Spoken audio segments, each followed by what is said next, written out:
আক্ষরিক অর্থে গাজায় ৫৭ দিনের অস্ত্রবিরতি পালন করেছে ইসরায়েলি সেনাবাহিনী। শুরু থেকেই এই অস্ত্রবিরতির বিরোধিতা করছিল দেশটির যুদ্ধকালীন মন্ত্রিসভা। মধ্যস্থতাকারীদের পক্ষ থেকে বারবার গাজায় স্থায়ী অস্ত্রবিরতির প্রস্তাব করা হলেও তা এড়িয়ে গেছেন ইসরায়েলের প্রধানমন্ত্রী Benjamin Netanyahu. While Israel accepted the offer of President Trump's special envoy, Steve Witkoff, যুদ্ধবিরতির দ্বিতীয় ধাপ নিয়ে তেল আবিবের যে কোনো আগ্রহই ছিল না তা পরিষ্কার হয়েছে গেল দুদিনে।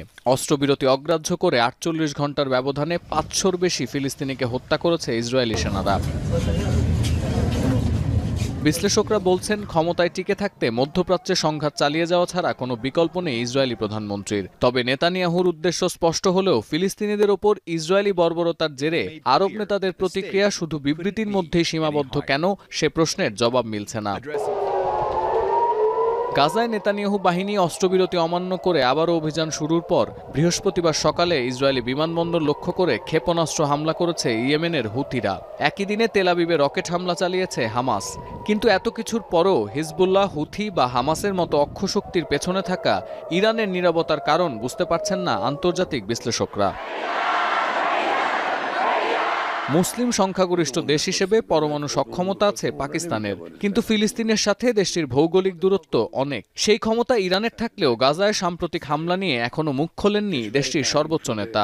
মধ্যপ্রাচ্য বিশ্লেষকরা মনে করেন, সক্ষমতার বিচারে তেল আবিবের সাথে টক্কর দিতে পারে একমাত্র তেহরানই।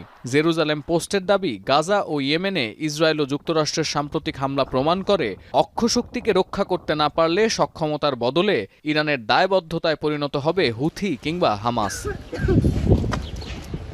এর আগে তেহরানকে হুঁশিয়ারি দিয়ে মার্কিন প্রেসিডেন্ট ডোনাল্ড ট্রাম্প বলেন, ইরানের কোনো অক্ষশক্তি যদি যুক্তরাষ্ট্র বা তার মিত্র দেশের ওপর হামলা করে সেই দায় পুরোটাই নিতে হবে ইরানকে। তবে বিশ্লেষকরা মনে করেন, ইরানের পক্ষ থেকে এখনো কোনো প্রতিক্রিয়া না আসার আরেকটি বড় কারণ ওয়াশিংটন ও তেহরানের মধ্যে পরমাণু সক্ষমতা বিষয়ক আলোচনা। ইরান যেখানে পরমাণু স্থাপনা অন্যত্র সরিয়ে নিয়ে পশ্চিমায় নিষেধাজ্ঞা এড়ানোর সুযোগ খুঁজছে, সেখানে যুক্তরাষ্ট্রের সাথে তাৎক্ষণিক দ্বন্দ্বে জড়ানো বোকামি হবে বলে মনে করেন বিশেষজ্ঞরা।